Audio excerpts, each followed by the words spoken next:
Morning दोस्तों। ये NCERT series में क्लास जो 7 चल रही थी उसके 9 चैप्टर कंप्लीट हो गए। आज से चैप्टर 10th है। 2-4 दिन हो गए थे, वीडियो नहीं बनी। अभी शुरुआत करते हैं। ये लास्ट चैप्टर है आपका, ये क्लास 7 तो कंप्लीट हो जाएगी। चैप्टर का नाम है 18वीं शताब्दी में नए राजनीतिक गठन। कि 18वीं शताब्दी जब प्रारंभ हुई थी तो उसके अंदर कौन कौन से जो राजनीतिक गठन थे वो उभर कर सामने आए। यदि आप मानचित्र 1 और 2 को ध्यानपूर्वक देखेंगे तो आपको पता चलेगा कि 18वीं शताब्दी के पूर्वार्ध के दौरान उपमहाद्वीप में कुछ विशेष रूप से उल्लेखनीय घटनाएं घटी। गौर कीजिए कि कई स्वतंत्र राज्यों के उदय से मुगल साम्राज्य की सीमाएं किस तरह से बदली। आप यह भी देखें कि 1765 तक एक अन्य शक्ति यानी कि ब्रिटिश सत्ता ने पूर्वी भारत के बड़े हिस्सों को सफलतापूर्वक हड़प लिया था। ये मानचित्र जो यहाँ पर दिखाई दे रहे हैं, इन मानचित्रों में दिखाया गया है कि किस प्रकार से मुगल जो थे उनकी जो साम्राज्य का विस्तार था वो कम हुआ और अंग्रेज आए। अंग्रेज़ों के आने के बाद उनका साम्राज्य किस प्रकार से बढ़ा। ये जो मानचित्र है ये हमें दर्शाते हैं कि 18वीं शताब्दी एक ऐसी अवधि थी जब भारत में राजनीतिक परिस्थितियां अपेक्षाकृत एक छोटे से समयांतराल में बड़ी तेज़ी से अचानक बदलनी शुरू हो गई। इस अध्याय में हम 18वीं शताब्दी के पूर्वार्ध, मोटे तौर पर 1707 में, पूर्वार्ध का मतलब है 18वीं शताब्दी की जब शुरुआत हुई थी तो उस दौरान क्या क्या हुआ था। मोटे तौर पर 1707 में जब औरंगजेब की मृत्यु हुई, औरंगजेब की मृत्यु 1707 में हुई थी। 1761 तक, यानी कि औरंगजेब की मृत्यु से लेकर के 1761 तक जब पानीपत की तीसरी लड़ाई हुई, यानी पानीपत की तीसरी लड़ाई 1761 में हुई, तो 1707 से 1761 तक उपमहाद्वीप में उत्पन्न हुई राजनीतिक शक्तियों के बारे में पढ़ेंगे कि कौन कौन सी राजनीतिक शक्तियाँ थीं जो उभर कर सामने आई थी। हमें यहाँ पर मानचित्र पर गौर करना है। 2 मानचित्र आपको दिखाए गए हैं। इन दोनों मानचित्रों में 2 बातें स्पष्ट हैं। पहला कि मुगल साम्राज्य किस प्रकार पतन की ओर बढ़ा, और दूसरा कि अंग्रेज थे जो ब्रिटिश थे उन्होंने किस प्रकार से उत्तरी भारत के बहुत से इलाकों पर अधिकार कर लिया था। यहाँ पर ये मानचित्र जो दिखाई दे रहा है आपको, यहाँ पर देखिए कि जो बड़ौदा जो क्षेत्र था उसने उत्तरी भारत की तरफ विस्तार करना प्रारंभ कर दिया। दक्षिण भारत की तरफ मराठा थे, मराठा उत्तर भारत और पूर्वी भारत की तरफ फैलने लग गए थे। इसके अलावा जो सिख साम्राज्य था वह भी दिल्ली की तरफ आ रहा था और अपना क्षेत्र बढ़ाते जा रहा था। यानी कि ये मुगल साम्राज्य की सीमा थी जो लगातार कम होती जा रही थी। यानी सिर्फ मुगल साम्राज्य आप देखेंगे तो यहाँ से प्रारंभ होकर यहाँ तक भले ही वह था, लेकिन अन्य शक्तियाँ थीं जो अपना लगातार विस्तार करती जा रही थी और मुगल साम्राज्य लगातार परेशानियों से घिरा जा रहा था क्योंकि उसको उचित उत्तराधिकारी नहीं मिल पा रहे थे। और दूसरी तरफ हम देखेंगे कि अंग्रेज़ों ने किस प्रकार से अपना नियंत्रण आगे बढ़ाया। सबसे पहले अंग्रेज़ कहाँ पर आए, तो वो सबसे पहले भले ही वो उत्तरी सरकार तट पर थे, इसके बाद में बंगाल गए और बंगाल से उन्होंने अपने विजय अभियान प्रारंभ किया। वे दिल्ली की तरफ तेज़ी से बढ़ने लगे। उन्होंने दक्षिण भारत को भी अपने कब्जे में करने की कोशिश की। इस प्रकार से एक समय के बाद में अंग्रेज़ों ने संपूर्ण भारत पर कब्जा कर लिया। कुछ अंग्रेज जिन्होंने संपूर्ण भारत पर ही अधिकार कर लिया था। इस प्रकार से हम गुलाबी की दास्तान में दोबारा जकड़े गए।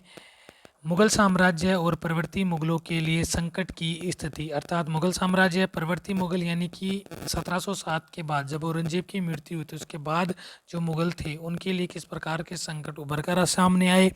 अध्याय 4 में आपने देखा था कि मुगल साम्राज्य अपनी सफलता की ऊंचाइयों पर किस प्रकार पहुंचा। उसे ऊपर पहुंचाने के अंदर पहले बाबर ने उसे स्थापित किया, उसके बाद में हुमायूं का काल थोड़ा अस्थायी था। उसके बाद जहाँ हुमायूं के बाद कौन आता है, तो अकबर आता है, और अकबर क्या करता है, उसे स्थायित्व प्रदान करता है, उसकी बुलंदियों को छूता है।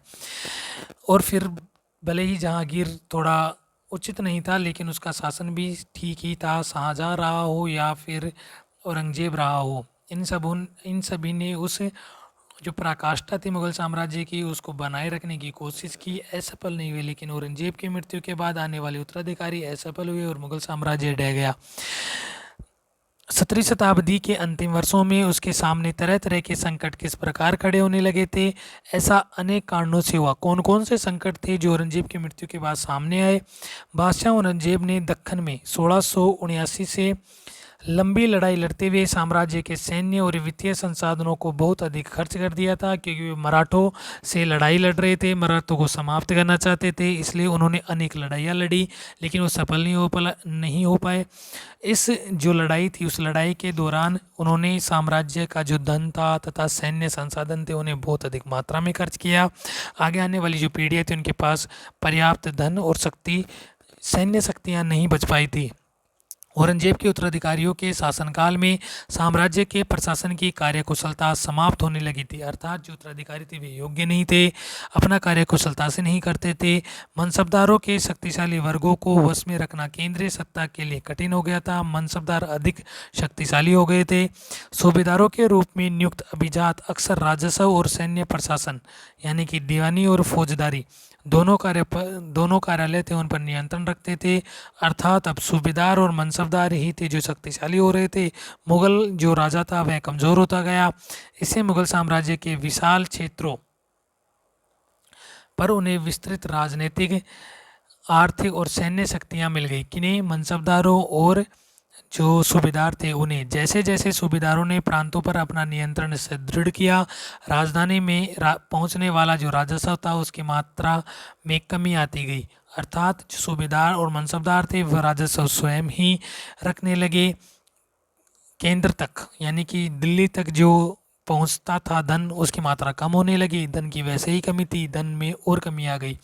उत्तरी तथा पश्चिमी भारत के अनेक हिस्सों में हुए जमींदारों और किसानों के विद्रोहों और कृषक आंदोलनों ने इन समस्याओं को और भी गंभीर बना दिया। पश्चिम भारत और उत्तर भारत के अंदर जो किसान थे, जमींदार था, अभिजात वर्ग था, उसने भी मुगलों के खिलाफ आंदोलन कर दिए। कभी कभी ये विद्रोह है बढ़ते हुए करों के भार के विरुद्ध किए गए थे। कर जब बढ़ाए गए तो किसानों ने और कृषकों ने विद्रोह करना प्रारंभ कर दिया, और कभी कभी शक्तिशाली सरदारों के द्वारा अपनी स्थिति को सुदृढ़ बनाने की कोशिश की गई। जब ये विद्रोह हो रहे थे तो जो सरदार थे, शक्तिशाली सरदार थे, उन्होंने अपनी शक्ति को मजबूत बनाया इन विद्रोह का क्या करके, इन विद्रोह को आगे बढ़ा के। यानी कि ये जब किसान विद्रोह करते थे तो जमींदार जो बड़े शक्तिशाली सरदार होते थे वो उन किसान विद्रोह का नेतृत्व करते थे और अपनी शक्ति को सुदृढ़ करने लगे थे। इन विद्रोह के माध्यम से अतीत में भी विद्रोही समूहों ने मुगल सत्ता को चुनौती दी थी, परंतु अब ऐसे समूहों ने क्षेत्र के आर्थिक संसाधनों का प्रयोग अपनी स्थितियों को मजबूत करने के लिए किया था। पहले विद्रोह होते थे सीधे मुगलों के खिलाफ होते थे, मुगल दबा देते थे, लेकिन अब मुगल विद्रोह होते थे तो जमींदार उसका फ़ायदा उठाकर अपनी स्थिति मजबूत करते थे। जिस तरह से वे धीरे धीरे राजनीतिक व आर्थिक सत्ता प्रांतीय सूबेदारों, स्थानीय सरदारों व अन्य समूहों के हाथों में आ रही थी, यानी जो शक्ति थी जो केंद्र से हट करके कहाँ आ रही थी, चाहे वो आर्थिक शक्ति हो या फिर राजनीतिक शक्ति हो, वह प्रांतीय सूबेदारों, स्थानीय सरदारों, अन्य समूहों के हाथों में आ रही थी। औरंगजेब के उत्तराधिकारी इस बदलाव को रोक नहीं सके। हर बार एक ही बात कि औरंगजेब के उत्तराधिकारी योग्य नहीं थे। भरपूर फसल होती थी लेकिन फिर भी केंद्र की तिजोरियां कैसी रहती थी, खाली रहती थी। एक तत्कालीन लेखक ने साम्राज्य के वित्तीय दिवालियापन का वर्णन इन शब्दों में किया है: बड़े जमींदार निसहाय और निर्धन हो गए हैं। जो बड़े जमींदार होते थे, अर्थात पूरा गांव, 2-4 गांव उनके अंडर होते थे, वो तो निर्धन हो गए, क्योंकि अब गांव गांव में जमींदार बनने लगे और वही किसानों से कर वसूल करते थे तथा उनके ऊपर जो जमींदार था उसे नहीं देते थे। इसलिए बड़ी जमींदार तो निसहाय और निर्धन हो गए। उनके किसान वर्ष में 2 बार फसल उगाते हैं, लेकिन उन्हें दोनों में से कुछ नहीं मिलता।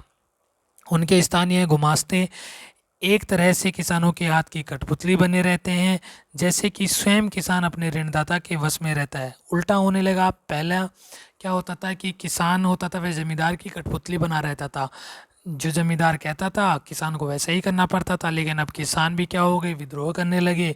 अब वो जमींदारों के जो गुमास्ते होते थे, यानी कि जमींदार हर गांव में तो जा नहीं सकता, तो हर गांव में वह अपना गुमास्ता यानी कि अपना अनुयायी नियुक्त करता था कि तू कर वसूल करेगा या फिर तू ध्यान रखेगा, जब तक कि वह साहूकार का कर्जा नहीं चुका देता है। जिस प्रकार से किसान साहूकार से कर्जा लेता है और साहूकार के क्या हो जाता है, ऋणदाता हो जाता है, वश में रहता है, उसी प्रकार से जो जमींदार के गुमास्ते थे वे किसानों के क्या हो गए थे, वश में रहने लगे थे। इस प्रकार संपूर्ण व्यवस्था एवं प्रशासन इतना चकनाचूर हो चुका है कि यद्यपि किसान अपनी फसल के जरिए मानो सोना बटोरता है, लेकिन उसके मालिक जमींदारों को एक तिनके का टुकड़ा भी नहीं मिलता। ऐसी हालत में जमींदार सशस्त्र सेना कैसे रख सकते हैं जिनकी उससे आशा की जाती है। जमींदार से आशा की जाती थी कि वह एक सशस्त्र सेना रखेगा, लेकिन अब जमींदार के पास पैसे ही नहीं आ रहे, तो वह उस धन को कैसे देगा उन लोगों को या सैनिकों को। इसलिए वह सैनिक ही नहीं रख पा रहा है। वह अपने सैनिकों को जो लड़ाई के समय उसके आगे आगे चलते हैं और घुड़सवारों को जो उनके ठीक पीछे चलते हैं, पैसा कहाँ से देगा जब किसान उसे कर ही नहीं दे रहा है। इस आर्थिक व राजनीतिक संकट के बीच ईरान का एक शासक था जिसका नाम था नादिर शाह। नादिर शाह ने 1739 में दिल्ली पर आक्रमण किया और संपूर्ण नगर को लूट कर वह बड़ी भारी मात्रा में धन दौलत ले गया। नादिर शाह के आक्रमण के बाद अफ़गान शासक अहमद शाह अफ़गान शासक था जिसका नाम था अहमद शाह अब्दाली का आक्रमण का तांता लगा रहा। उसने 1748 से 1761 के बीच 5 बार उत्तरी भारत पर आक्रमण किया और लूटपाट मचाई। यानी कि दिल्ली ने एक ही दशक के अंदर 2 आक्रमण देके 1739 के अंदर आक्रमण होता है किसका, नादिर शाह का, जो ईरान का शासक था। उसने बड़ी भारी मात्रा के अंदर लूट मचाई। और दूसरे थे अहमद शाह अब्दाली। दूसरा अहमद शाह अब्दाली था। अहमद शाह अब्दाली से ही मराठों ने युद्ध लड़ा था, पानीपत का तीसरा युद्ध, जो कि 1765 ईस्वी के अंदर लड़ा गया था। अहमद शाह अब्दाली ने 1748 से 1761 जो पानीपत का तीसरा युद्ध था वह 1761 में लड़ा गया था। पानीपत का जो युद्ध था वह कब लड़ा गया था, तो पानीपत का युद्ध हमने देखा 1761 ईस्वी के अंदर लड़ा गया था। सॉरी 1765 बोलने के लिए, 1761 में पानीपत का तीसरा युद्ध लड़ा गया था। तब तक वह भारत पर 5 आक्रमण कर चुका था। अहमद शाह अब्दाली ने भले ही 5 बार आक्रमण किया हो, लेकिन उसके 5 बार के आक्रमण के बराबर नादिर शाह का एक आक्रमण ही था जिसमें उसने भारी लूटपाट मचाई थी, कत्ले आम मचा दिया था। नादिर शाह का दिल्ली आक्रमण किस प्रकार का था। नादिर शाह के आक्रमण के परिणाम स्वरूप दिल्ली में जो विध्वंस हुआ उसका वर्णन समकालीन प्रेक्षकों ने किया था। इनमें से एक ने मुगल कोष से जिस तरह धन लूटा गया था उसका वर्णन इस तरह से किया है। 60 लाख रुपए मुगल कोष से क्या क्या लूटा गया, 60 लाख रुपए, कई हजार सोने के सिक्के, लगभग 1 करोड़ रुपए सोने के बर्तन, 50 करोड़ रुपए के गहने, जवाहरात और अन्य चीज़ें ले गया, जिनमें से कुछ तो इतने बेशकीमती थे कि दुनिया में उनका मुकाबला कोई नहीं कर सकता। जिनमें 2 चीज़ें थी, एक था तख्त ताउस जिसे मयूर सिंहासन कहा जाता है, और एक था कोहिनूर हीरा। एक अन्य वृत्तांत में दिल्ली पर आक्रमण के प्रभाव का वर्णन मिलता है। जो कभी मालिक थे अब बड़ी दर्दनाक हालत में आ गए। जिन्हें कभी भरपूर आदर इज्जत दी जाती थी उन्हें अब प्यास बुझाने के लिए पानी भी नहीं मिलता। अलग थलग पड़े लोगों को उनके कोनों से खींचकर बाहर निकाल दिया गया। दौलतमंदों को भिखारी बना दिया गया। जो शौकीन लोग कभी तरह तरह के सुंदर कपड़े पहनकर पोशाकों का नया नया फैशन चलाते थे अब नंगे घूमने लगे। जिनके पास जमीन जायदाद का कोई कमी नहीं थी वे अब बेघर हो गए। नया शहर शाहजहानाबाद अब मलबे का ढेर बन गया। नादिर शाह ने तब शहर के पुराने मोहल्लों पर हमला बोला और वहाँ की सारी दुकानों को तबाह कर डाला। नादिर शाह का मकसद सिर्फ लूटना ही नहीं बल्कि उसने उस जगह को भी क्या कर दिया, तबाह कर दिया। साम्राज्य पर सब ओर से दबाव तो पड़ ही रहा था। अभिजातों के विभिन्न समूहों की पारस्परिक प्रतिद्वंदता ने, अर्थात जो अभिजात वर्ग थे वो आपस में ही प्रतिद्वंदी होने लगे कि मैं बड़ा बन जाऊं और भी कमज़ोर। इस प्रतिद्वंदा ने साम्राज्य को और कमज़ोर बना दिया। ये अभिजात 2 बड़े गुटों में बटे हुए थे। एक थे ईरानी और दूसरे तुरानी थे। तुरानी यानी तुर्क मूल के। काफ़ी समय तक परवर्ती मुग़ल बादशाह यानी कि औरंगजेब के बाद आने वाले जो मुग़ल बादशाह थे इनमें से एक या दूसरे समूह के हाथों की कठपुतली बने रहे। कुछ मुग़ल बादशाह ईरानों के कठपुतली बने रहे, कुछ तुरानी जो अभिजात वर्ग थे उसके कठपुतली बने रहे। बेहद अपमानजनक स्थिति तब पैदा हो गई जब 2 मुग़ल बादशाहों फर्रुख सियर जिसका शासनकाल 1713 से 1719 तक था और आलमगीर द्वितीय जिसका शासनकाल 1754 से 1759 के बीच था, उनकी हत्या कर दी गई। बड़े दरबार में इन्हीं अभिजातों के बड़े जो अभिजात वर्ग थे इनके जो बड़े नेता थे उन्हीं के द्वारा इन मुग़ल बादशाहों की हत्या कर दी गई तथा और 2 अन्य बादशाहों अहमद शाह और जिसका शासनकाल 1748 से 1754 में था, और शाह आलम द्वितीय को उनके अभिजातों ने अंधा कर दिया तथा उन्हीं के अभिजातों ने 2 को तो मार दिया और 2 को अंधा कर दिया। मरने वाले कौन थे? तो मरने वाले तो थे फर्रुखसियर और आलमगीर द्वितीय, तथा अंधे बना दिए गए अहमद शाह और शाह आलम द्वितीय को अंधा बना दिया गया। नए राज्यों का उदय होने लगा। इस प्रकार से जब अन्य लोगों को पता लगता है कि राजा ही कमज़ोर हो गया, उसके अभिजात ही उससे यानी कि उसके अभिजात हैं जो ही उस राजा का आदर सत्कार नहीं करते हैं, अपनी चलाते हैं, तो अन्य राज्य भी अलग होने लगे। नए राज्यों का गठन हुआ। प्रमुख रूप से 3 राज्य का गठन हुआ था। एक हुआ था बंगाल का, एक हुआ था अवध का, और एक हुआ था कहाँ पर? हैदराबाद का। मुगल सम्राटों की सत्ता के पतन के साथ साथ बड़े प्रांतों के सूबेदारों और बड़े जमींदारों ने उपमहाद्वीप के विभिन्न भागों में अपनी शक्तियों और प्रबल बना ली। 18वीं शताब्दी के दौरान मुगल साम्राज्य धीरे धीरे कई स्वतंत्र क्षेत्रीय राज्यों में बिखर गया। मोटे तौर पर 18वीं शताब्दी के राज्यों को 3 परस्पर व्यापी समूहों में बांटा जा सकता है। वो 3 कौन कौन से थे? वैसे तो 3 राज्य थे जो अधिक मजबूत और स्वतंत्र थे, लेकिन इसके अलावा 3 क्षेत्रों में विभाजित किया जा सकता है। पहला तो था अवध, बंगाल और हैदराबाद जैसे राज्य, जो पहले मुगल प्रांत थे। हालांकि इन राज्यों के शासक अति शक्तिशाली थे और काफ़ी हद तक स्वतंत्र थे। उन्होंने मुगल बादशाह से औपचारिक तौर पर अपने संबंध नहीं तोड़े। एक तो कौन से थे? जो कि मुगल प्रांत थे, उन्होंने स्वतंत्र राज्य की स्थापना कर ली, लेकिन उन्होंने मुगल बादशाह से संबंध नहीं तोड़े। दूसरे थे ऐसे राज्य जो मुगलों के पुराने शासनकाल में वतन जागीरों के रूप में काफ़ी स्वतंत्र थे, यानी मुगलों के समय ही वे वतन जागीर के रूप में स्वतंत्र थे, और इनमें से कई राजपूत प्रदेश शामिल थे। तीसरी कौन थे? तो मराठा, सिख और जाटों के राज्य आते थे। ये विभिन्न आकार के थे। इन्होंने कड़े और लंबे सशस्त्र संग्रह के बाद मुगलों से स्वतंत्रता छीन कर ली थी। एक तो कौन थे? जो मुगलों के अधीन थे, बाद में स्वतंत्र हो गए और क्या किया? मुगलों से वास्ता रखा, मुगलों से संबंध नहीं तोड़े। दूसरे थे जो मुगल काल के समय ही क्या थे? स्वतंत्र जागीर के रूप में थे, वे अधिक स्वतंत्र हो गए। तीसरे थे सिख, मराठा और जाट। इन्होंने मुगलों की अधीनता कभी स्वीकार ही नहीं की और लगातार संघर्ष करते रहे और बाद में स्वतंत्रता हासिल कर ली।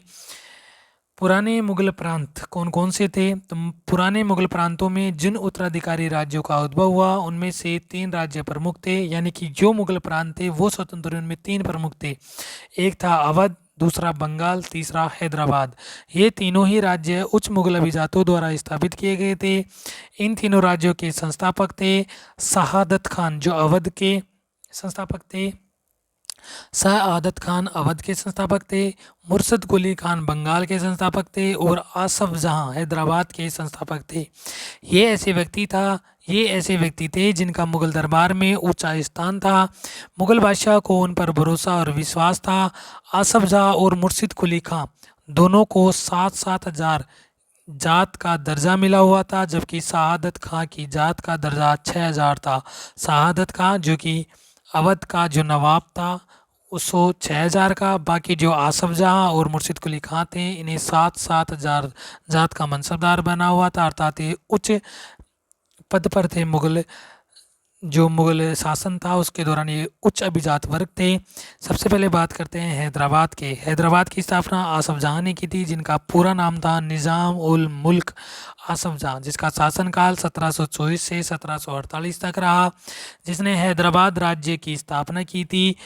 मुगल बादशाह फर्रुखसियर के दरबार का एक अत्यंत शक्तिशाली सदस्य था, जिसे 7,000 मनसबदार प्राप्त थे। उसे सर्वप्रथम अवध की सूबेदारी सौंपी गई थी और बाद में उसे दक्कन का कार्यभार दे दिया गया। 1720 से 1722 के मध्य ही दक्कन प्रांतों का सूबेदार होने की वजह से आसफ जहां के पास पहले से ही राजनीतिक और वित्तीय प्रशासन का पूरा नियंत्रण था, क्योंकि वह दक्कन प्रांतों का सूबेदार था 1720 से 1722 में, इसलिए उसके पास राजनीतिक और वित्तीय प्रशासन का नियंत्रण था। दक्कन में होने वाले उपद्रवों और मुगल दरबार में चल रही प्रतिस्पर्धा, मुगल दरबार में भी प्रतिस्पर्धा चल रही थी, क्योंकि जो योग्य शासक तो थे नहीं, शासक आते थे अभिजात इसको बना देते थे, इसको हटाकर उसको बना देते थे, इसलिए प्रतिस्पर्धा का फायदा जो बड़े अभिजात वर्ग थे उन्होंने उठाया। इसी प्रकार से निजाम ने भी उठाया। फ़ायदा उठाकर उसने सत्ता हथिया और उस क्षेत्र का वास्तविक शासक बन गया। जहाँ का सूबेदार उसे नियुक्त किया गया था, वहाँ का वह क्या बन गया, वास्तविक शासक बन गया। असफ जहाँ अपने लिए कुशल सैनिकों तथा प्रशासकों को उत्तरी भारत से लाया था, यानी आसफ जहाँ अपने साथ कुशल सैनिक और प्रशासक उत्तरी भारत से लेकर आया था और वे दक्षिण में नए अवसर पाकर प्रसन्न थे। उसने मनसबदार नियुक्त किए और इन्हें जागीरें प्रदान की। हालांकि वह अभी भी मुगल सम्राट का सेवक था, फिर भी वह काफ़ी आज़ादी से शासन चलाता था। न तो वह दिल्ली से कोई निर्देश लेता था और न ही दिल्ली उसके कामकाज में कोई हस्तक्षेप करती थी। भले ही, यानी कि हम ये कह सकते हैं कि मौखिक तौर पर हम ये कह सकते हैं कि जो निज़ाम था वह दिल्ली के अधीन था, लेकिन वास्तविकता में देखेंगे तो निज़ाम स्वतंत्र रूप से था। ना तो दिल्ली उसके राज्य में हस्तक्षेप करती थी और ना ही निज़ाम शासन चलाने के लिए दिल्ली से निर्देश लेता था। मुगल बादशाह तो केवल निज़ाम उल मुल्क आसफ जहाँ द्वारा पहले से लिए गए निर्णयों की पुष्टि कर दिया करते थे। अर्थात आसफ जहाँ पहले निर्णय लेता था, भले ही वह दिल्ली को यह बता देता था कि मैंने ये निर्णय लिए हैं। हैदराबाद राज्य पश्चिम की ओर मराठों के विरुद्ध और पठारी क्षेत्र के स्वतंत्र तेलुगु सेना नायकों के साथ युद्ध करने में सदा संलग्न रहता था। भले ही आसफ जहाँ ने एक नया राज्य स्थापित कर लिया, लेकिन उसकी भी परेशानी थी। उसने मराठों और जो तेलुगु सेना नायक से उनसे लगातार विद्रोह का सामना करना पड़ा। पूर्व दिशा में निजाम उल मुल्क आसफ जहाँ कोरोमंडल तट पर स्थित वस्त्र उत्पाद धन संपन्न क्षेत्र पर अपना नियंत्रण प्राप्त करने की महत्वाकांक्षा रखता था। जो पूर्व के तट था, ये कोरोमंडल तट था। जो निजाम था इस क्षेत्र पर अधिकार करना चाहता था क्योंकि यहाँ पे वस्त्र उत्पादन होता था, पर उसकी इस महत्वाकांक्षा पर उस क्षेत्र में ब्रिटिश शक्ति की उपस्थिति के कारण लोग रोक लग गई, क्योंकि इस क्षेत्र पर किसका अधिकार हो गया, ब्रिटिश सत्ता का अधिकार होने लगा था। तो उसकी ये जो सोच थी कि वह वस्त्र उत्पाद पर नियंत्रण कर लेगा, वह कामयाब नहीं हो पाई। हैदराबाद के निजाम के निजी सैनिकों का एक वर्णन। निजाम के पास 400 हाथियों की सवारी है, उसके आसपास कई हजार घुड़सवार रहते हैं। इन अत्यंत कुशल और अति सुंदर सजे हुए सवारों का सांकेतिक वेतन 100 रुपये से ज़्यादा है। एक सैनिक है, उसे कितने रुपए मिलते हैं, 100 रुपये से ज़्यादा मिलते हैं। हम ये भी कह सकते हैं कि निजाम भी धनी प्रदेश के अंतर्गत ही आता था। दूसरा क्षेत्र था अवध। बुरहान उल मुल्क शहादत खां को 1722 में अवध का सूबेदार नियुक्त किया गया था। यानी कि जो शहादत खां था वह भी कहाँ का, तो उसे 1722 में अवध का नवाब नियुक्त किया गया था। जब जो शहादत खां था, जो आसफ शाह था, आसफ जहाँ पहले अवध का था, उसके बाद 1722 में उसे तो भेज दिया गया दक्कन, उत्तर भारत, यानी कि अवध में किसको लगाया गया, अवध में लगाया गया बुरहान उल मुल्क शहादत खां को लगाया गया। मुगल साम्राज्य का विघटन होने पर जो राज्य बने उनमें यह राज्य सर्वाधिक महत्वपूर्ण राज्यों में से एक था। अवध एक समृद्धशाली प्रदेश था। समृद्धशाली क्यों था, क्योंकि यह गंगा नदी के उपजाऊ मैदान में फैला हुआ था और उत्तरी भारत तथा बंगाल के बीच व्यापार का मुख्य मार्ग उसी से होकर गुजरता था। यानी कि यहाँ पर स्थित था बंगाल और यहाँ पर था उत्तरी भारत। तो उत्तरी भारत से व्यापार के लिए बीच में था अवध, यहीं से गंगा नदी जा रही है, तो गंगा का उपजाऊ मैदान भी था। दो प्रकार से इसके पास धन आता था, पहला यह कर वसूल करता था व्यापारिक मार्ग से, और दूसरा उपजाऊ मैदान था, तो फसल उत्पादन अच्छी तरह से होता था। बुरहान उल मुल्क ने भी अवध की सूबेदारी दीवानी और फौजदारी एक साथ अपने हाथ में ले ली। सूबे के राजनीतिक, वित्तीय और सैनिक मामलों का एकमात्र कर्ता दाता बन गया। जिस प्रकार से हैदराबाद में हुआ उसी प्रकार से अवध में भी हुआ। बुरहान उल मुल्क ने अवध क्षेत्र में मुगल प्रभाव को कम करने की कोशिश के चलते मुगलों द्वारा नियुक्त अधिकारियों, यानी जो जागीरदार थे, उनकी संख्या में कटौती कर दी ताकि मुगलों का हस्तक्षेप कम हो जाए।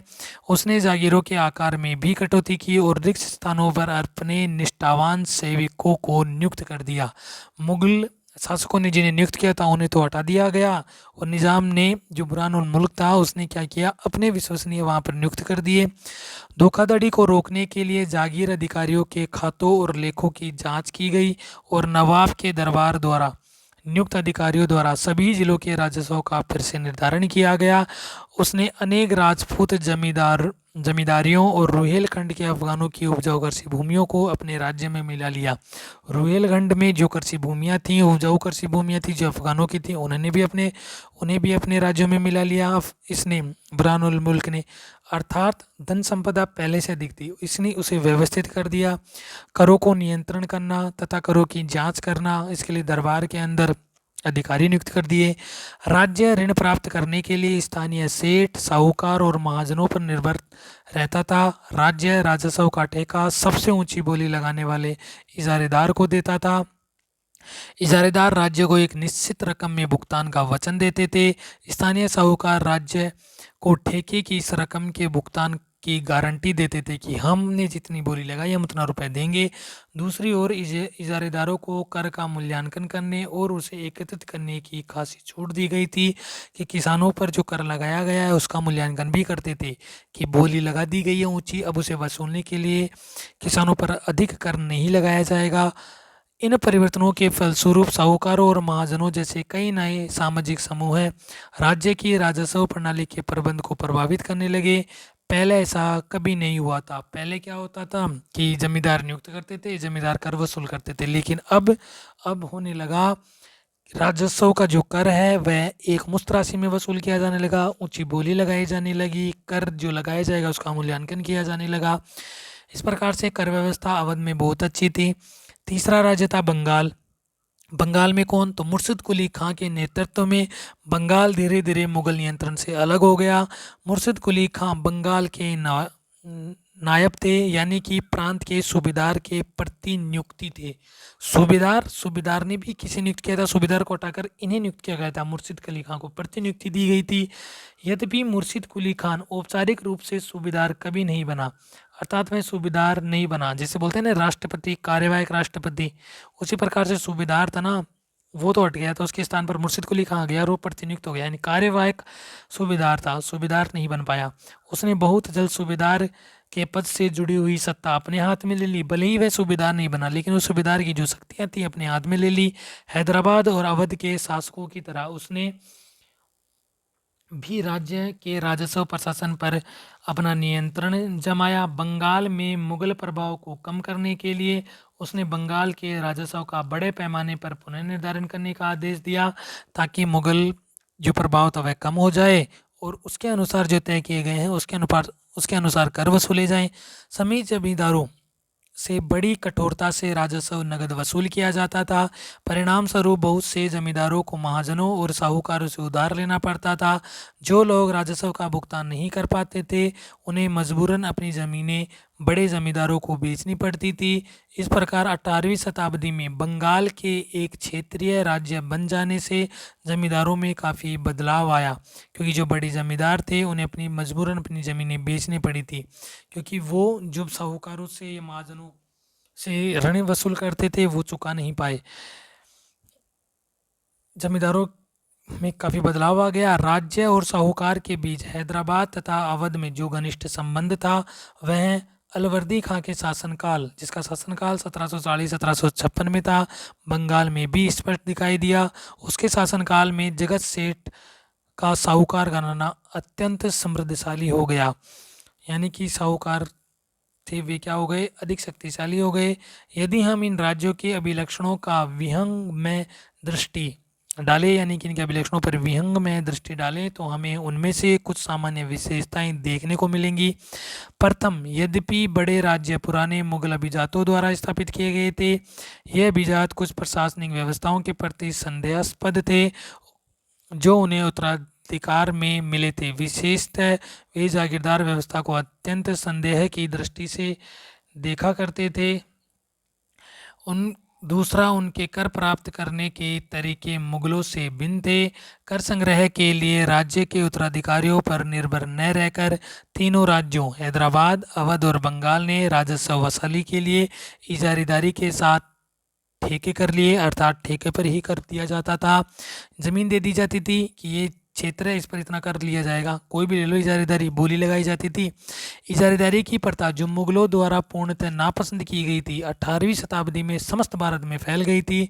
तथापि देहात कि उसके प्रभाव में क्षेत्रीय विभिन्नताएं थीं। इन सभी क्षेत्रीय राज्यों में तीसरा सामान्य लक्षण यह था कि उनमें से राज्य और धनी महाजनों तथा वाणिक जनों के बीच संबंध उभरने लगे। ये साहूकार महाजन लोग लगान वसूल करने वाले इजारेदारों को पैसा उधार देते थे, बदले में प्रतिभूति जमानत या बंधक के रूप में ज़मीन रख लेते थे। उनकी जोतों से उन अपने खुद के कारिंदों के जरिए कर वसूल किया करते थे। इस प्रकार समस्त भारत में धनाढ्य साहूकारों और महाजनों की इस नई राजनीतिक व्यवस्था में साझेदारी बढ़ गई थी। कई राजपूत शासकों ने मुगलों की अभिजात्य स्वीकार किया, लेकिन मेवाड़ एकमात्र ऐसा राजपूत राज्य था जिसने मुगल सत्ता को चुनौती दी थी। राणा प्रताप 1572 में उदयपुर तथा मेवाड़ के बड़े क्षेत्र पर नियंत्रण के साथ मेवाड़ की राजगद्दी पर आसीन हुए। राणा के पास मुगल अधिराज्य की स्वीकार करने के लिए कई दूतों को भेजा गया, अर्थात मुगलों के द्वारा जो राणा थे उनके पास क्या भेजे गए, कई सैनिक भेजे गए कि अधीनता स्वीकार कर लो, लेकिन वे निर्णय पर दृढ़ रहे। अपने निर्णय पर, कौन सा निर्णय, कि कभी मुगल सत्ता स्वीकार या किसी की अधीनता स्वीकार नहीं की जाएगी। राजपूतों की वतीन जागीरदार, राजपूतों में मेवाड़ जिसने कभी अभी अधीनता ही स्वीकार नहीं की। बहुत से राजपूत घराने, विशेष रूप से अंबर यानी आमेर और जोधपुर के राजघराने मुगल व्यवस्था में विशिष्टता के साथ सेवारत रहे। बदले में उन्हें अपनी वतीन जागीर पर पर्याप्त स्वायत्ता का आनंद लेने की अनुमति मिली हुई थी। अब 18वीं शताब्दी में इन शासकों ने अपने आसपास के इलाकों पर अपने नियंत्रण का विस्तार करने के लिए अपने हाथ पांव मारने शुरू किए, क्योंकि 17वीं शताब्दी तक तो वे मुगलों के अधीन पूर्ण रूप से रहते थे। लेकिन जैसे ही औरंगजेब की मृत्यु होती है, ये जो शासक थे इन्होंने अपने क्षेत्र का विस्तार करना शुरू कर दिया।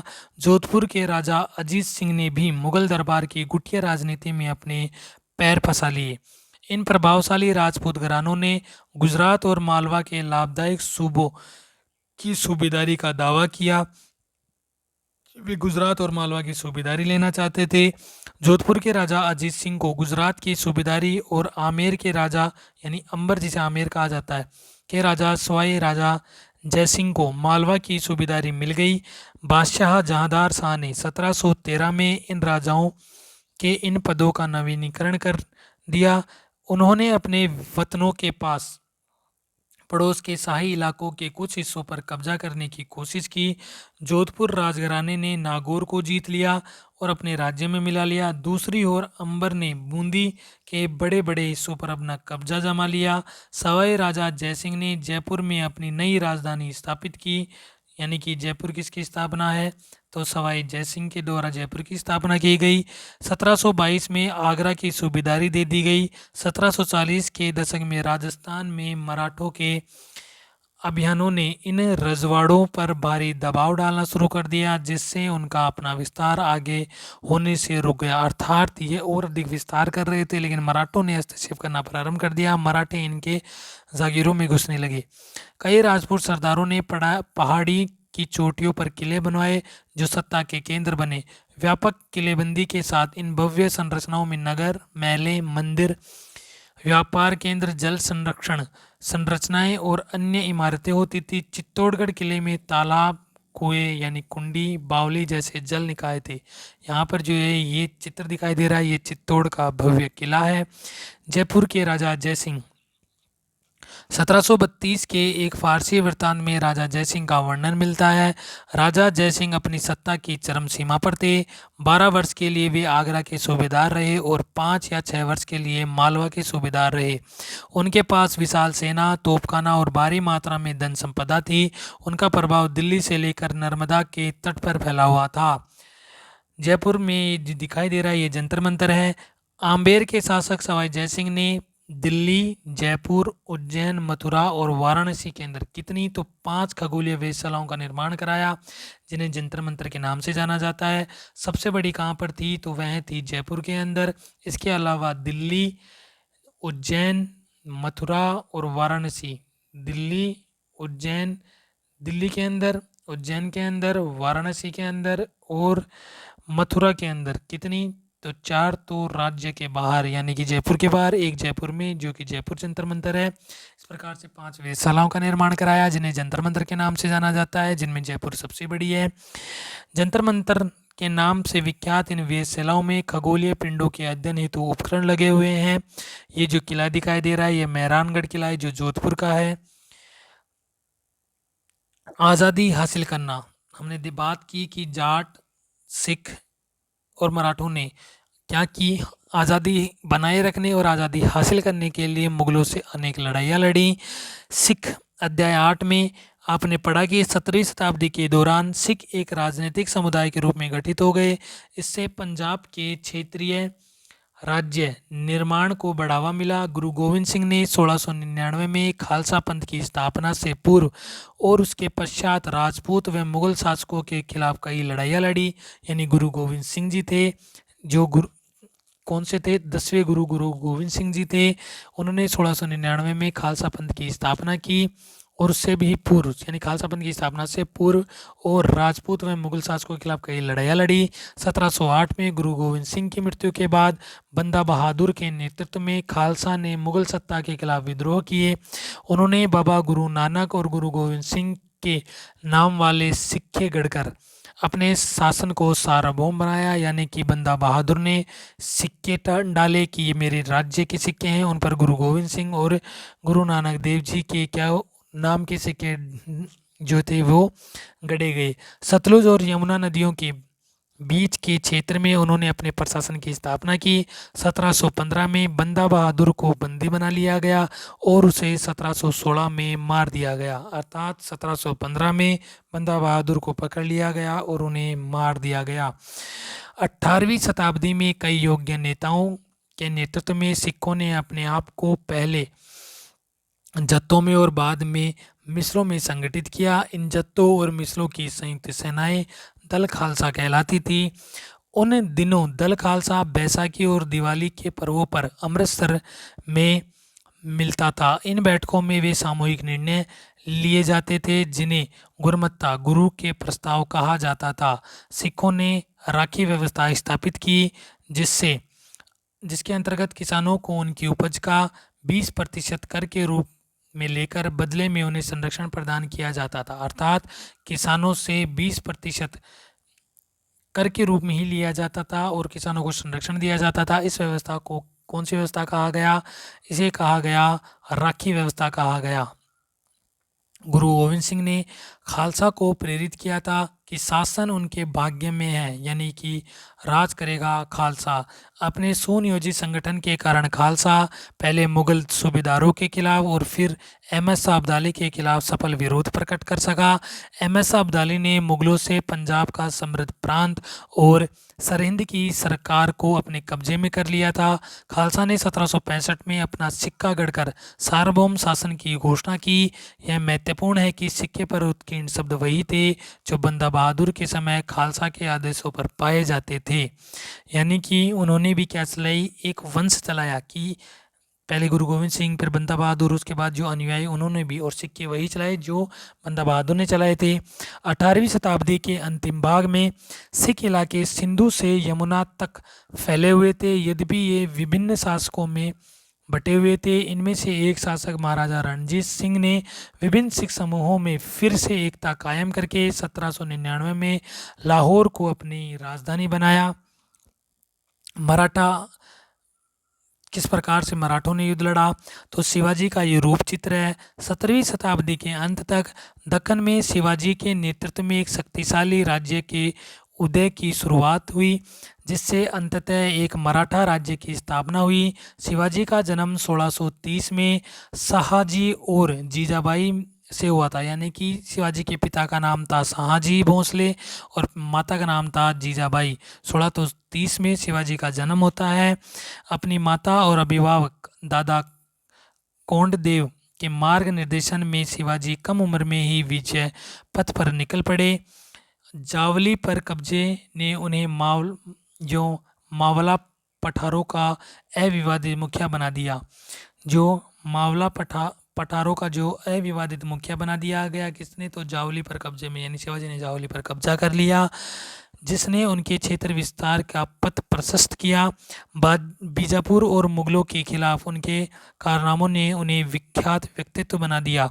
वे अपने विरोधियों के खिलाफ पराय गुरिल्ला युद्ध कला अर्थात छुपकर युद्ध कला का प्रयोग करते थे। चौथ और सरदेशमुखी पर आधारित राजस्व संग्रह प्रणाली की सहायता से उन्होंने एक मजबूत मराठा साम्राज्य की नींव रखी। यानी अपने साम्राज्य का विस्तार और लड़ाई लड़ने के लिए वे गुरिल्ला युद्ध पद्धति करते थे तथा कर वसूल यानी कि धन आए उनके पास, उसके लिए वो सरदेशमुखी और चौथ कर का प्रयोग करते थे। मराठा राज्य एक अन्य शक्तिशाली क्षेत्रीय राज्य था जो मुगल शासन का लगातार विरोध करके उत्पन्न हुआ था। शिवाजी जो 1627 में 1680 तक रहे ने शक्तिशाली योद्धा परिवारों देशमुखों की सहायता से एक स्थायी राज्य की स्थापना की। अत्यंत गतिशील कृषक पशुचारक यानी कि जिन्हें कुणबी कहा जाता था, मराठों की सेना के मुख्य आधार बन गए। शिवाजी ने प्रायद्वीप में मुगलों की चुनौती देने के लिए इस सैन्य बल का प्रयोग किया। शिवाजी की मृत्यु के पश्चात मराठा राज्य में प्रभावी शक्ति चित्पावन ब्राह्मणों के एक परिवार के हाथ में रही, जो शिवाजी के उत्तराधिकारियों के शासनकाल में पेशवा यानी प्रधानमंत्री के रूप में अपनी सेवाएं देते रहे। पुणे मराठा राज्य की राजधानी बन गया। पेशवाओं की देखरेख में मराठों ने एक अत्यंत सफल सैन्य संगठन का विकास कर लिया। उनकी सफलता का रहस्य यह था कि वे मुगलों के किलाबंद इलाकों से टक्कर न लेते हुए उनके पास से चुपचाप निकलकर शहरों कस्बों पर हमला बोलते और मुगल सेना से ऐसे मैदान या इलाकों में मुठभेड़ लेते जहां रसद पाने कुमुक आने के रास्ते आसानी से रोके जा सकते थे। अर्थात वे मुगलों को क्या करते थे, लड़ाई के लिए उकसाते थे। उन्हें खुले मैदान की बजाय ऐसे स्थान पर ले जाकर लड़ाई लड़ते थे जहां पर उन्हें ना तो रसद मिले ना पीछे से सैन्य सहायता मिल सके। छुपकर युद्ध पद्धति करते थे जिसे गुरिल्ला युद्ध पद्धति कहा जाता था। 1720 से 1761 के बीच मराठा साम्राज्य का काफ़ी विस्तार हुआ। उसने सैन्य यानी धीरे धीरे और काफ़ी सफलतापूर्वक मुगल साम्राज्य की सत्ता को क्षति पहुंचाई। 1720 के दशक तक मालवा और गुजरात मुगलों से छीन लिए गए। 1730 के दशक तक मराठा नरेश को समस्त दक्खन प्रायद्वीप के अधिपति के रूप में मान्यता मिल गई और साथ ही इस क्षेत्र पर चौथ और सरदेशमुखी कर वसूलने का अधिकार मिल गया। चौथ कर क्या होता था, तो चौथ कर जमींदारों द्वारा वसूले जाने वाले भू राजस्व का 25% होता था, वह चौथ कर होता था। यानी चौथ कर था वह जमींदारों से वसूला जाता था। जो जमींदार भू राजस्व वसूलते थे वह उसका 25% होता था। दक्खन में इनको मराठा वसूलते थे। सरदेशमुखी क्या होता था, तो दक्खन में मुख्य राजस्व संग्रहकर्ता को दिए जाने वाले भू राजस्व का 9 से 10% होता था। यानी दक्खन में राजस्व का जो कुल राजस्व का मुख्य भूभाग जिस व्यक्ति को दिया जाता उससे कर वसूला जाता था 9 से 10%, वो होता था सरदेशमुखी। यानी कि मराठा थे वे 2 प्रकार के कर लगाते थे। एक कर तो कौन, जमींदारों पर लगाया जाता था जो कि भू राजस्व का 25% होता था। यानी कि जमींदार जो वसूल करते थे कर उसका 25% होता था। दूसरा होता था सरदेशमुखी, जमींदार जिससे कर वसूल करके देते थे, जो जमींदारों से भी ऊपर होता था उससे वसूलते थे, वो 9 से 10% होता था। 1737 में दिल्ली पर दावा बोलने के बाद मराठा प्रभुत्व की सीमाएं तेजी से बढ़ी। वे उत्तर में राजस्थान और पंजाब, पूर्व में बंगाल और उड़ीसा तथा दक्षिण में कर्नाटक और तमिल एवं तेलुगु प्रदेशों तक फैल गई। इन क्षेत्रों को औपचारिक रूप से मराठा साम्राज्य में सम्मिलित नहीं किया गया, मगर मराठा प्रभुसत्ता को स्वीकार करने के तरीके के रूप में उनसे भेंट की रकम ली जाने लगी। अर्थात इन क्षेत्रों पर भले ही उनका अधिकार हो गया लेकिन उन्होंने इन्हें मराठा साम्राज्य में नहीं मिलाया। बदले में वो क्या वसूल कर देते थे, वो भेंट और भेंट के रूप में वही चौथ और सरदेशमुखी कर वसूल करते थे। साम्राज्य के इस विस्तार से उन्हें संसाधनों का भंडार तो मिल गया मगर उसके लिए उन्हें कीमत भी चुकानी पड़ी। मराठों के सैन्य अभियानों के कारण अन्य शासक भी उनके खिलाफ हो गए। परिणाम स्वरूप मराठों को 1761 में पानीपत की तीसरी लड़ाई में अन्य शासकों से कोई सहायता नहीं मिली। जब उन्होंने इस प्रकार के कर वसूले तो जो अन्य जिन लोगों से वसूल करते थे, ये कर वसूल करते थे, वो उनके खिलाफ हो गए। उन्हें जब 1761 में पानीपत की लड़ाई हुई एम.एस. अब्दाली के खिलाफ, तो उन्हें इन राज्यों या इन शासकों से किसी प्रकार की मदद नहीं मिली। अंतहीन सैन्य अभियानों के साथ साथ मराठों ने एक प्रभावी प्रशासन व्यवस्था तैयार की। जब किसी इलाके पर एक बार विजय अभियान पूरा हो जाता था और मराठों का शासन सुरक्षित हो जाता था, तो वहाँ स्थानीय परिस्थितियों को ध्यान में रखते हुए धीरे धीरे भू राजस्व की मांग की गई, कृषि को प्रोत्साहित किया गया और व्यापार को पुनर्जीवित किया गया। इससे सिंधिया, गायकवाड़, भोसले जैसे मराठा सरदारों को शक्तिशाली सेनाएं खड़ी करने के लिए संसाधन मिल सके। 1720 के दशक में मालवा में मराठा अभियानों ने उस क्षेत्र में स्थित शहरों के विकास व समृद्धि को कोई हानि नहीं पहुंचाई।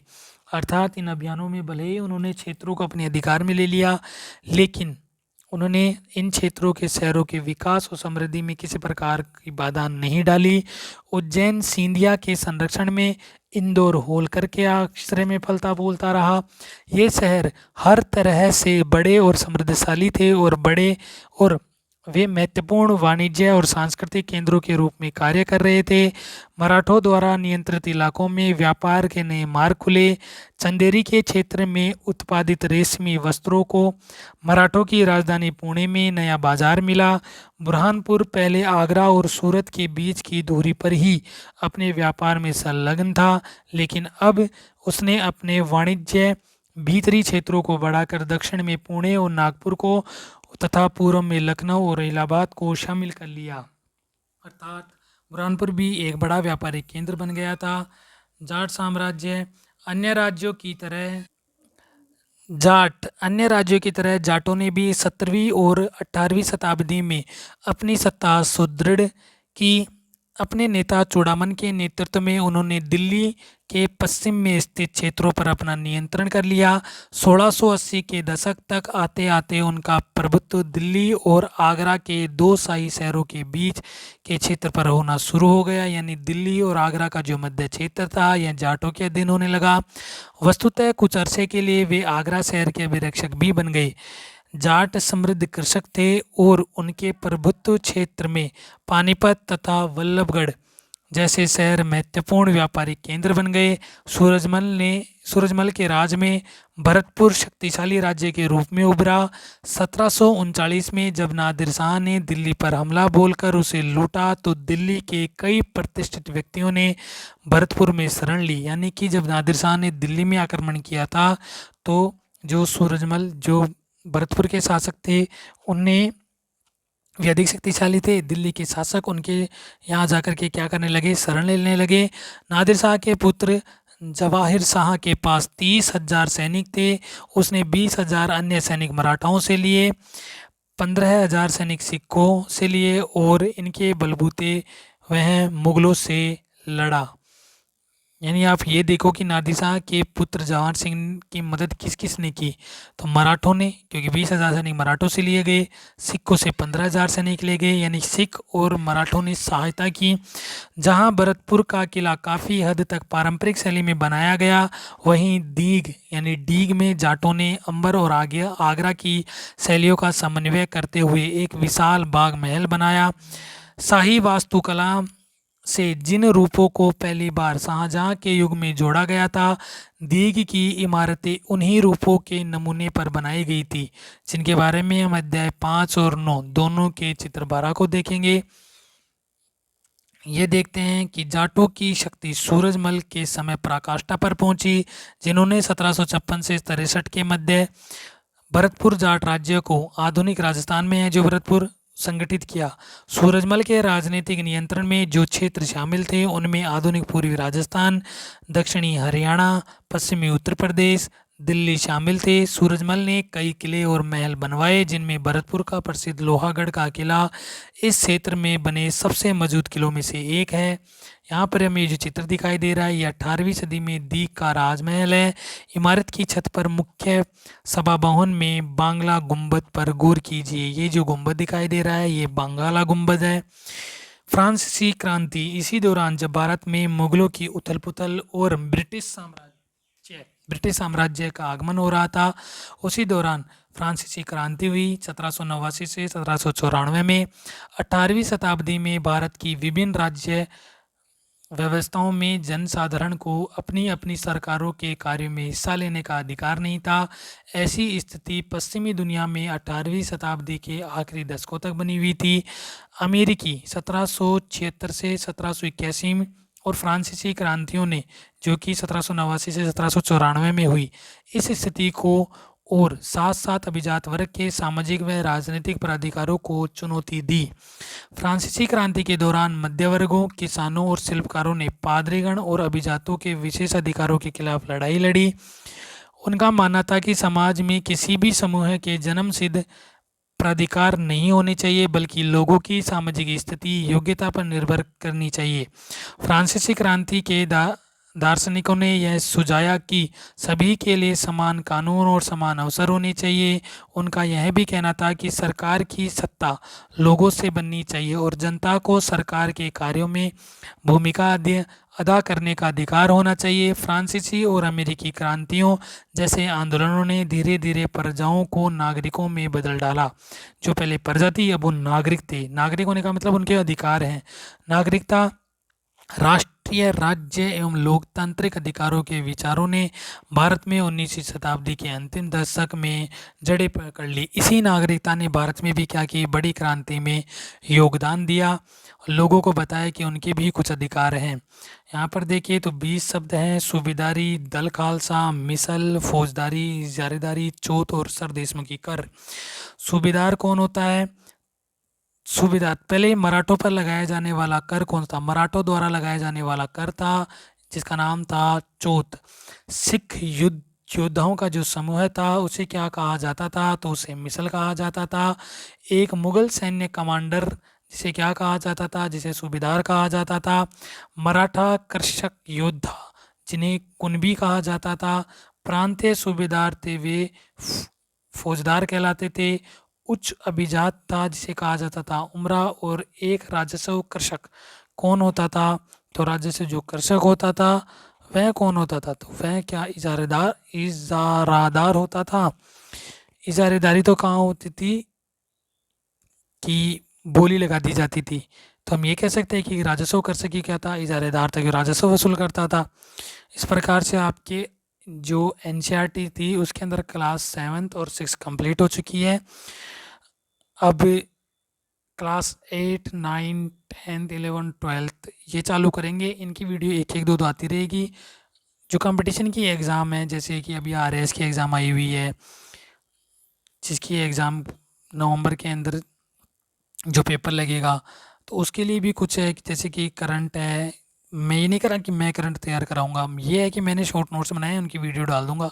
शॉर्ट नोट्स सिर्फ इसलिए काम आते हैं कि आप क्विक रीज़न कर सको। आपने पहले पढ़ा है तो आपके काम आएंगे, नहीं पढ़ा है तो नहीं काम आएंगे।